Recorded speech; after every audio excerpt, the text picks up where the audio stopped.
Hello and welcome back to the Anfield Edition podcast. My name is Owen and joining me today we'll have Ty, so say hello Ty. Hello again. So just a quick heads up, these podcasts will now be rolling out twice a week, so keep your eyes peeled on Twitter at Anfield Edition to be notified when these go live. Today we'll be discussing the collapse at Vicarage Road in our 3-3 draw with Watford, looking ahead to our Champions League Qualifier with Hoffenheim and answering some of your questions you submitted on Twitter. So let's get started. We've got to start with the defending against Watford surely, Ty. Here's a stat for you. We've conceded 44 goals from set pieces since 14-15 in all competitions, making up a huge 31% of our total goals conceded. It's ridiculous. It's a joke. Our Achilles heel, the set piece, is it back to haunt us for another season? Well, it's a funny one, isn't it? Because me and you were having a chat before the game and you asked me what my prediction was, and I went brave and went for a clean sheet. So it took literally 8 minutes for my clean sheet prediction to go out the window. So safe to say I'm not going to be putting any more bets on after this. Yeah, we were just it's just shocking again. I mean, I don't know why I'm still surprised by it, but it's just that you were watching the game and you just saw that they were looking at, I think it was Okaka, wasn't it, that scored the first? Yeah, that's the one. I've seen like Matip and Lovren eye him up, and you're thinking you've got to stick a centre back on their tallest striker, surely. Yeah, well, it was just a case of same old, you know. It just makes you think, what have they actually worked on over the summer? Because swimming in lakes. yeah, riding bikes and playing didgeridoos by the looks of it. No, but yeah, you're right. I completely agree with you. You've seen him set up from the corner. Okaka just kind of waltzed in, free header. Mignolet didn't have much of a chance from, it was point blank range near enough, wasn't it? So I hope it's not a case of deja vu, but it was an absolute shambles again yesterday. Yeah, I think the decision to go zonal, great Twitter handle, by the way, I've heard. It was our undoing, wasn't it? I think man to man would have been the better option, personally. 100%. I can't stand zonal marking. I'm just I play football myself. I'm a right back, and as far as I'm concerned, I find it much easier to kind of man mark, take responsibility, and it comes down to kind of a mistake. Someone's going to lose their man, or you get beat by a great header. Fine, I can deal with that. But when it's zonal marking, which it was, I think they did pick up on it in Sky Sports News actually, that it was a terrible line anyway. It was an awful line, and like you pointed out, you got Lovren and Matip there. Not one of them kind of picked up a 6'4" man in a bright yellow t-shirt coming through. It was a joke. So I think for me, between Lovren and Matip, I think Matip gets away with a lot of, Lovren gets pasted every game almost, but Matip gets away with a lot because as much as I love him on the ball, I think he's pretty solid in terms of he's comfortable, he can bring the ball out of play, but then he goes on to lose it a lot. He does lose a possession a lot, so I think for me, that's got to stop straight away. I'd rather him, bring the ball out, but play an easy pass. He seems to go for those 30, 40 yarders, across the grass as well. So for me, that needs to change ASAP. Yeah, I mean, that leads us on to Klopp's comments on being happy with the 4 centre-backs at the club, naming Lovren, Matip, Klavan and Gomez. Sacco excluded, of course. This has to be rectified in the transfer market, doesn't it, Ty? For me, I think that's a simple show of public faith. That is, nothing more than that. He's not going to come out and kind of say, we need this, we need that. I think it's really obvious already. We all know that we need a dominating centre-back there. Someone with a bit of pace. Matip's quick, but between him and Lovren, they're not doing the job still. So I think Klopp's done something similar before. He's come out and kind of praised what we already had, but transfers are going to still happen before the end of the window. Van Dijk's the obvious one. Hope he does bring him in, but remains to be seen. Southampton still look like they're digging their heels in at the moment, doesn't it? Yeah. Looking obviously at the issues we had at the weekend, failing to defend those corners, is Van Dijk really the answer to that, or is it down to the coaching and of Klopp and the backroom staff? Well, you've seen the debate, didn't you, between Carragher and exactly. Redknapp at the end of it, and to be honest with you, I think Carragher hit the nail on the head. I don't like Donald Markin, completely agree with him. And no, I think as good as Van Dijk is, I think if Klopp continues to set up with Donald Markin, I think we're going to continue to become unstuck, to be honest with you. Something's got to change from the top, and unless we're able to kind of what he's like, he's a little bit stubborn, Klopp, and I think unless he kind of lets up on that, then we're going to keep having the same problems whether Van Dijk or any other centre back comes in. I'm just shocked he hasn't realised his mistakes yet. I mean, he's been with us for 2 years now. Yeah. Is it 2 years, 2.5 years? 2.5, yeah. 2.5 years, and we haven't rectified that. The gaping obvious flaw in our team, and that is defending set pieces. We haven't done anything towards trying to stop it. Clearly. No, it's literally like you said. It's the same old, and something's got to change. Klopp's a great manager. I love him, and I want him to be here for the foreseeable future. But his stubbornness, and only that for me at the moment, from what I can see, and from what we've seen of Klopp so far since he's been at the club, is kind of holding us back. If he brings in or maybe kind of shows that he's willing to kind of give man marking a go, I think we'll have a lot more success at the back. I can agree completely with that. Matip is dominant in the air when he's given the opportunity to be, I think, simply. Get him man-to-man with their best striker, which was Okaka on the day, and I think he would have done a lot better, to be honest. Yeah, you're right, 100%. Couldn't agree more, pal. Yeah. Do you think that there were positives to take from this? I know I see a lot of cynicism from Liverpool fans online, but there were clearly positives from what I'd seen personally. I felt Trent Alexander-Arnold played really well on his Premier League debut. He statistically created the most chances for us, and that front three, my God, that front three. And I look forward to seeing more of that this season, but we can't rely on them to just win us points single-handedly, surely. No, we had a similar problem before, wasn't it?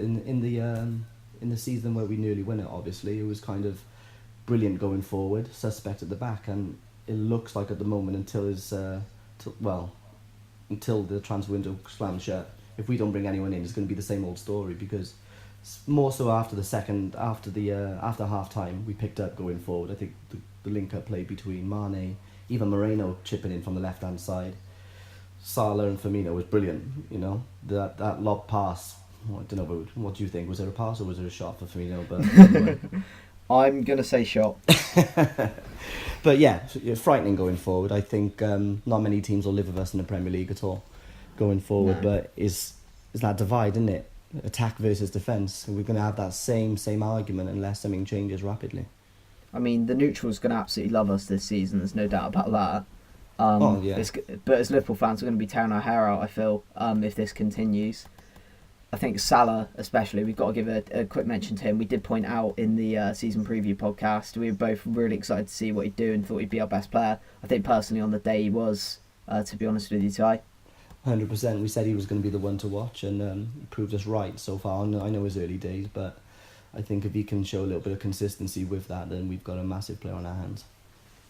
Yeah, it was just the incision of his running that really took my eye. There was one point I think we spot him on the halfway line, and he's so fast. Honestly, I haven't seen a player that fast in a while, in a red shirt at least, and he's going to win us points. So's Mane. It's like having two Manes on the pitch, to be honest.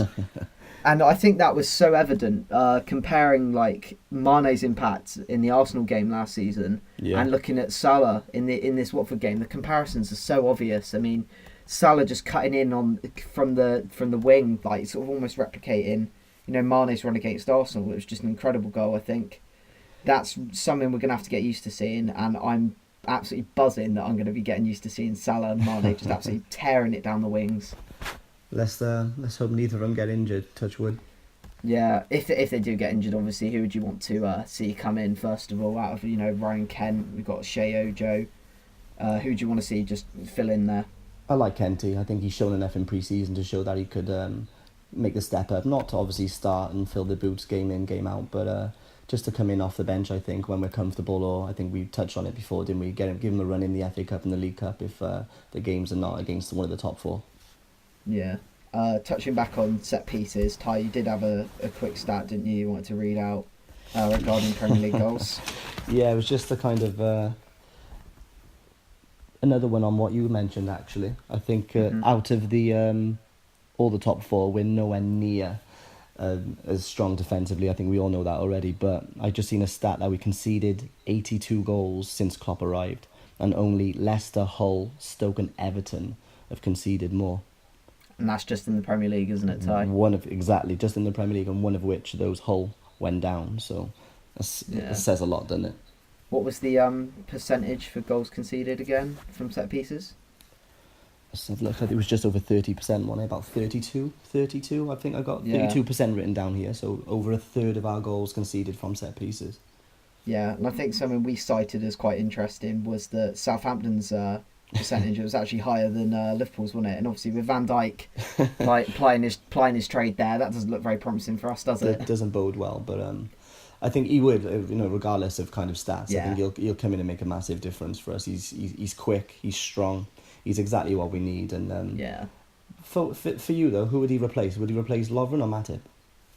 I mean, I feel that Matip doesn't receive the criticism he should. I feel like Lovren is mostly a scapegoat, but it is clear to see that Lovren is the weaker of the two. I would partner Matip with Van Dijk should he come in. I think the aerial presence we then have at the back, if Klopp then... The ideal situation is we bring in Van Dijk. I don't care how much money we bring him in for at this point. Just get him in. The Klopp goes man-to-man marking on corners, and we have Van Dijk and Matip who are just dominant in the air. Like, that would solve our issues for me. Just stick them on their most lethal players, get the rest to sort themselves out. We need someone that can sort of bark orders as well at the back, I feel. We've been missing that for a while. But that would solve all our issues for me. Completely agree. Couldn't agree more. I think it just needs to happen sooner rather than later, though, to be honest with you. Yeah. So, with Watford out of the way, let's look ahead to Hoffenheim. Now, Ty, I somewhat joked on the last podcast, you are the Hoffenheim expert, but you genuinely do have the most knowledge out of anyone I know on the side. So, what can we expect from the German outfit on Tuesday? Yeah, obviously, I've done a little bit of digging on them, didn't I? Obviously, with us drawing them in the qualifier, and wrote an article on them recently, actually. So, what I did find was there doesn't bode well for us, unfortunately. They scored the most set pieces in the Bundesliga last year, for a start. Jesus. They didn't lose a single game at home. They were the last team, this is huge actually, they were the last team in Europe's top 5 leagues to lose a game last season. Wow. And just after Bayern Munich, they had the best defensive record in the Bundesliga as well. So they're going to be no mugs. They're going to be a solid team. Yeah. In terms of how they set up, attacking brand of football, the young coach Nagelsmann, I'm not too sure how you pronounce that, but he plays a high press similar to Klopp. And he's mostly deployed a 3-4-1-2 formation, so kind of a bit of a play on the 3-5-2. Just has someone in the hole behind the two up front. Go on. It Sounds hard to break down initially with the 3 defenders. I know they lost Niklas Schul, who was very highly rated in Germany. I think he went to Bayern in the end. I think either Bayern or at one Dortmund. stage, weren't we? Yeah, we were in for him. I think we didn't go for him because Van Dijk has a crush on Klopp. No way, other way around. But yeah, you see what I mean. Like no other alternatives clearly in the centre back department for Klopp. But no, Niklas Shaw will be a massive miss for them. They've also lost their captain Sebastian Rudy last season as well. He went out on a free eventually, so they're going to be weakened in that sense. But they're obviously such a tough opposition to face, and the worst we probably could have faced out of the draw. Yeah, completely agree. As you just said already, I had that jotted down as well. They lost their 2 very decent players in Schuler and Rudy, but they did pick up a couple as well. I think Liverpool fans will know Norvite from West Ham. Yeah, he made a move there. He'll add a bit of steel to their midfield. We all know Gnabry as well. Obviously, the young German winger who was at Arsenal. Yeah. He had a great season last year with Werder Bremen, and obviously that earned him a bit of a surprise move to Bayern Munich. They've obviously loaned him to Hoffenheim this year, and just had a quick look actually because they've just played their first competitive game in the Polka Cup, and there's the German League Cup, I think is the equivalent of, and I think only last week he got off to a good start. I think in the Hoffenheim shirt, I think they won 3-0 against, don't quote me on this, but it might have been Bologna. I think he picked up 2 assists and a goal as well, so he's obviously got off to a good start at Hoffenheim. Kramaric is another one. He'll be another danger man for them. We'll recognise that name because he was at Leicester City. Didn't work out for him there. But they originally loaned him to Hoffenheim and he weighed in with 5 goals in about 15 games. So he made a solid start there. And last year he kicked on again. He bagged 18, laid on 8 assists as well. So looks like he's rejuvenated at Hoffenheim and probably on his way to resurrecting his career in the Bundesliga. You a good one that Liverpool fans will want to watch out for is... I think I messaged you about this, is that, don't quote me again on the name, Dermaby. He's Dermaby. he's their he's their number 10 basically. He'll play in the pocket for him. Okay. He's a tricky little player. He'll score goals. He assists. He actually was their top assist maker last year with 10. He contributed 6 goals as well. Bit of a controversial figure. Do you remember me telling you the story about him and the ban? Oh God, no, not that one. I think you owe it to the listeners to just do this in short, because this is honestly brilliant. Well, I think he was at a second division team in Germany, and he was playing in a game where he actually scored both goals in a 2-1 win. He later got sent off in that game by a female official, and used his Facebook account later to start ranting about females in the football game and how they had no place. And he actually got punished with a €10,000 fine and a 5-game ban. And not only that, they asked him to officiate a girls' game in Germany. Yeah. And he proceeded to turn up in a designer code scarf and boots up until his ankles, and actually refereed the game in that gear. So, a true show of how sorry he really was. But looking forward to coming up against him, really. He sounds like a good player and a bit of a character as well. Yeah. Now, Nagelsmann is one of the most exciting coaches in world football. A lot of people will agree that at the moment. At just 30 years of age, he was the understudy of Thomas Tuchel, has developed his own brand of attacking football. It's scary opposition to face in Germany. Do you see Klopp changing the side in any way, given that we are the away side in the first leg? I don't think so. I don't think anyone performed... The defence as a whole, yes, but nobody performed disastrously enough to be replaced. I think he'll just want us to be a little bit more compact. We were a little bit too easy to play through against Watford. I think the only change which may occur is Sturridge. If he's fit, he may come onto the bench, I think. Yeah, I mean, that is certainly a possibility. There's no doubt they're going to change up. I don't think, in my opinion, they haven't really got the options in midfield to change. The defence sort of picks itself at the moment. Given the only exception I could say was Moreno, but I felt that he did well enough to earn his place again. Alexander-Arnold was brilliant in that game against Watford, and the front three, you're not going to disrupt that at the moment. So No. I think we'll see it unchanged going into Tuesday. Yeah, more than likely. Yeah. It's crucial that to this Champions League campaign that we come away with at least something. Whether it would be an away goal or a simple draw, you'd surely take it come back to Anfield, wouldn't you, Ty?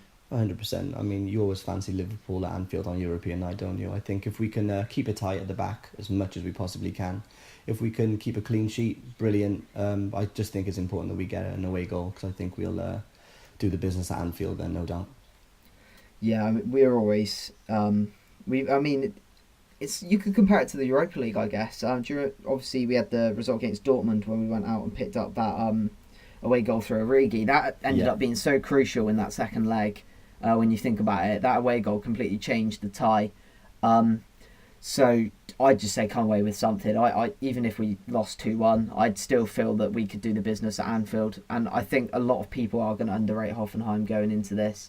And it could be, I think Klopp even could be blamed for it. Should he come away, obviously, and if we do get a negative result, I think it would be down to Klopp's stubbornness again, failing to shore up that defence. But you would take anything. I'd take a 0-0, take an away goal, just as long as we don't get a 2-0, 3-0, anything like that. We couldn't afford that at all. No, I mean, don't get me wrong, we've got a bit of a history of making things hard for us, haven't we? But like you said, we take something, get an away goal, keep a clean sheet, and I think we'll do the business at Anfield. Klopp will know Hoffenheim from his time in Germany. I think he's, when I did the article actually, I think he had a mixed bag against Hoffenheim. I think he's played about 15, 16 games, and it's more or less we've won 5, drawn 5, and he's lost a few against them as well. So obviously he's a strong Liverpool team. Just as much as we didn't want to draw them, they wouldn't have wanted to draw us either. So I'm confident. At the end of the day, we said on the last podcast, if you want to be in the Champions League, Hoffenheim's got to be a team that you'd expect us to beat. Yeah, definitely. The question is, are you feeling confident enough to slap a prediction on that, Ty? Yeah, I think, unfortunately, I think we'll concede again, but I think we'll score enough goals as well, so I'll go for a 2-1 win. Okay, I'm going to go with the 2-2. I think Kramaric is going to be a bit too much to handle, possibly on set pieces. He is over 6 foot, isn't he, as well? And he's a bit of a target man, so I think we will struggle with that again. I think that will be our undoing once more. Yeah, he's a handful. Yeah. Go on. Finally, let's go through some of the Twitter questions you've asked us. So, at Daniel_Allen91 asked, who's your pick to replace Coutinho? Personally, I'd like to see Asensio, but I feel Ziyech is a more realistic option. So, thanks for the question, Daniel. I mean, personally, I'd be interested in getting Andre Gomez as part of the Coutinho deal. He's been shunned by the fans and only 24. He wants out of the club and a fresh start. I would agree Asensio would be perfect for us, but I don't see him leaving Madrid. Some Thai are even crying out for a mammoth bid for Dele Alli. I mean, who would you pick? As a direct replacement, it's hard for to get someone in to do exactly what Coutinho does, you know. But the one name that screams out to me is Isco. I think is probably unrealistic as a target, especially now that he's just signed a new contract with a stupid 700 million release clause, I've heard. Yeah. So, but then again, people did say the 200 million release clause in Neymar's contract was silly. But yeah, for me, Isco. I'd love to see Isco at the club, but the more realistic out of the two, you just mentioned him already, is Asensio. I think he has a £72 million release clause in his contract, so he's obviously not a starter at Madrid. So if we were to lose Coutinho, why not make a bid? Kind of, let's see where they're at with that. Yeah, I mean, I did a bit of scouring into the release clause because there's a lot of rumours that he does have that 72 million release clause. A lot of rumours that he signed a new contract with a £350 million release clause. Okay. Looking through, it seems like the 72 million is still there. He did turn down the contract because he wasn't happy with the promises of game time and things like that. He wasn't happy with what he was getting. Obviously, he's coming off the back of a really good European Under-21 Championships. He really impressed there. I think he scored 4 goals. Scored a hat-trick in the semi-final of the tournament. Would love to see us bring him in, and obviously FSG do have the money. They were backing us at the start of the summer, so it would be a real statement of intent if they did go and break that release clause, wouldn't it? Oh, 100%. You know, again, he's an exciting young prospect, and he's shown what he can do coming off the bench for Madrid a few times. The Dele Alli one's a bit of a funny one for me. I think that's a complete no-go in my opinion. It would take a huge bid, probably most, if not all, of the Coutinho money to prize him away from Tottenham, simply just because we're a direct rival for the top 4 place, you know. I know we've seen just recently Matic go into Man United from Chelsea, but as much as Levy loves bringing in the money and a huge profit as well, I can't see Spurs selling him to us even if we wanted to that much. Yeah, completely agree. At Jules C.A. Moore asks, we need 2 dominant and pacey centre-backs. Who do we go for? Well, I know Klopp refuses to sign anyone bar Van Dijk, which I disagree with personally. Should we even settle for second best or unproven, which many believe the foreign options are? It's ultimately a stereotype in my opinion. As we saw by the Premier League this weekend, English teams cannot defend. Many good centre-backs have been foreign imports as well. So I would look overseas. Koulibaly's been touted. Laporte of Atletico Bilbao also. Carlos Sanchez has been eyed up by Tottenham as well. Like any of those 3 for me, just go foreign, because within our league I feel like the quality isn't as good as people make it out to be. It's just too pricey as well. I think we seen, didn't we, with Michael Keane, good young centre back, but I think what did Tottenham Everton pay for him in the end? £30 million. Yeah, exactly. It's just overinflated, and English players have been like that for a long time now. We only got to look back at the nightmare we had of Andy Carroll, didn't we? £35 million, our most expensive signing ever. Hopefully, until we pick up Salah. I think is it true that if he performs to his best and he gets those add-ons added on, then he will be our most expensive? If the add-ons would take the deal up to £39.5 million, the initial fee was 35, so it took us 5 years realistically to break the Carroll threshold, as I'll call it. Well, I would have just literally given them 39 million straight up, just so I can raise the fact that Carroll's still our most expensive signing. So probably I can't see past any of the names that you just mentioned. Actually, Van Dijk's obviously the obvious one. I'd love him at the club. Not having an alternative probably would be a mistake, because at the end of the day, we're still seeing the problems at centre half right now. So you can't just accept that, and that's what he'd be doing effectively. If he doesn't bring anyone in, he's just saying, right, I'll deal with what we got and hopefully things get better. But we put up with it all season last year, so why would he do that again? Van Dijk for me number one, Koulibaly number two, and probably again looks like it's going to be out of our hands now with Spurs tying up the Davinson Sanchez transfer, and that's the young pacey centre back from Ajax who we've seen quite a lot of in the Europa League last year. Mm-hmm. I mean, he was thoroughly impressive in the final, wasn't he, against United? Brilliant. And I think £35 million is an absolute steal nowadays for centre backs. I mean, their prices are inflated more than any, I feel like, because of the lacking of quality almost in centre halves around the world, and the good ones are tied down to long term contracts at the big clubs. So it's so hard to get hold of a good centre back. You look towards Alderweireld and Vertonghen that were both purchased from Ajax. You know, the prospects they've had come through their academy over the years. It would be a perfect deal, I feel, for Spurs. But I'd love us to go in and hijack it. Maybe offer him like 40. Just go in. Just do it. Just to have another one over Spurs as well. Yeah, that'd be perfect, wouldn't it? At KyleBall98 asks, if we do proceed to the Champions League group stage, what stage with the squad as it is at the moment do you reckon we will reach? And also, what stage if we sign Van Dijk and another midfielder? So two separate questions there. Go on ahead, Ty. I think, first of all, it depends on the draw we get, because as we know we're in pot 3, so we could come out with a really tricky draw. We know we're going to get a top team. It really depends on who comes out of that pot 2 for us, I think, because if we come out against two very, very strong clubs, then we could be in trouble, simply based on how bad our defence is at the moment. For me, bring Van Dijk in, it will make a difference. I think we can look to go to at least the first knockout stage, if not progress to the quarterfinals. Our attack is enough to deal with most defences across Europe, and for me, yeah, like I said, quarterfinals. I'd be happy with a run to the quarterfinals, but you never know. As weird as it sounds, we're an unknown entity in Europe at the moment. We're not in there season in, season out. A lot of clubs are not used to coming up against us, so who knows what we can produce going forward anyway, at least. Yeah, I agree with that. I think it's so hard to predict now how far we could go in the Champions League with the squad. We all know the squad isn't in a perfect state, but it's all dependent on a draw, isn't it? Like, we could go in, we could pull out like Real Madrid and Juventus, same group, I believe, or like Bayern Munich, Atletico Madrid, same group.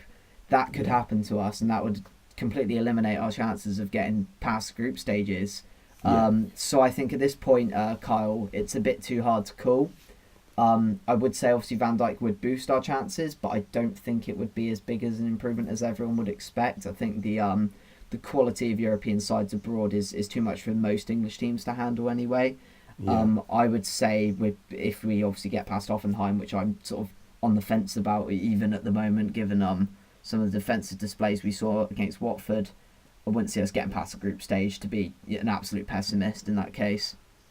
No, I mean, we've all seen it. Yeah, like you said, group stage could make things really difficult, but as a knockout game, I fancy us against almost anyone near enough. I shouldn't really even bring it up again, really, but you've seen how we can play against the best in Bayern Munich pre-season. We absolutely tore them apart going forward.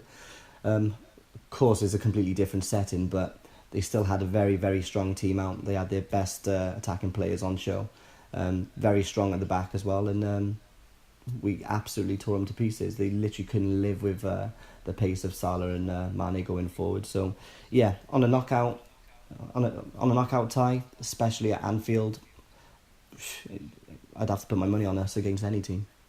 Yeah, bring them on. Well, that's all we have time for today. So where can the listeners find you off of the podcast, Ty? Well, I'm greedy. I've got 2 handles at the moment because I've only just to grow in my Anfield Edition handle. So you've got my normal one, which I'm using at the moment, is Tyrone_PT. And my Twitter handle for the Anfield Edition one, give me 2 seconds. This is how much I'm... Is it Ty_talks_LFC? Close. Give me 1 sec. This is a good start, isn't it? This is a brilliant start. I mean, obviously they can Ty_... Yeah, Ty_talks LFC. There we go. So obviously you can catch Ty's stuff on Anfield Edition along with mine as well. You can find me at Owen Zonal on Twitter. But obviously make sure to give Ty a follow if I can get my words out. Once again, though, follow Anfield Edition for updates on when the podcast is released and to ask us questions. So say goodbye, Ty. Cheers, guys. And it's bye from me as well.